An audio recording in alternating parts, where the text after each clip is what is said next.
जंगल में एक नन्ही गिलहरी चुन-चुन अपनी माँ किट्टू के साथ रहती थी। चुन-चुन का स्वभाव बेहद शरारती था। उसे नए-नए शैतानी कर खेलना बहुत पसंद था। वह मम्मी के आदेशों को अक्सर सुनने से इनकार करती। जितनी शरारतें वह करती, उतना ही वह अपने मम्मी के गुस्से को भी आजमाती। एक दिन उसने फर्राटा बंदर की पूंछ की टहनी से बांध दी। जब बंदर जागा तो उसकी उल्टी लटकने की वजह से जंगल में हंगामा मच गया। इस बेताबी के कारण शेर सिंह राजा ने गुस्से में आकर कहा, ये आखिरी चेतावनी है, अब और शरारत नहीं करनी।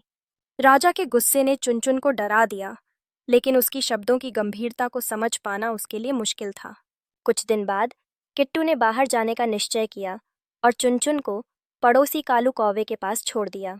किट्टू जानती थी कि कालू उसे संभाल लेगा, लेकिन चुनचुन की नासमझी ने उसे एक बार फिर संकट में डाल दिया। जब किट्टू चल दी तो चुनचुन अपनी मम्मी की बात न मानते हुए जंगल से बाहर चली गई। वहां उसे रास्ता भटक जाने का सामना करना पड़ा। थोड़ी देर बाद जब वह जंगल के किनारे पहुंची, एक बड़ा बाज उसे अपनी आंखों में कैद कर लिया। उस क्षण चुनचुन ने अपनी गलती पर पछताया, लेकिन अब वो खुद को बचा नहीं पा रही थी।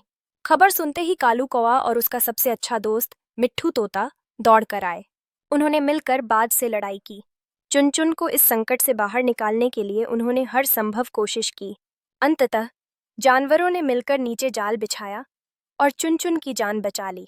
जब सब कुछ शांति में लौट आया तो माँ किट्टू ने चुनचुन को गले लगाते हुए कहा, देखा बेटा, तुम्हारी शरारत कितनी बड़ी मुसीबत ला सकती है।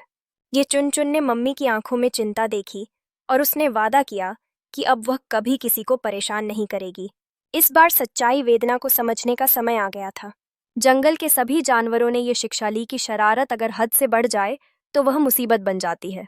हमेशा समझदारी से रहना चाहिए, यह अहम है।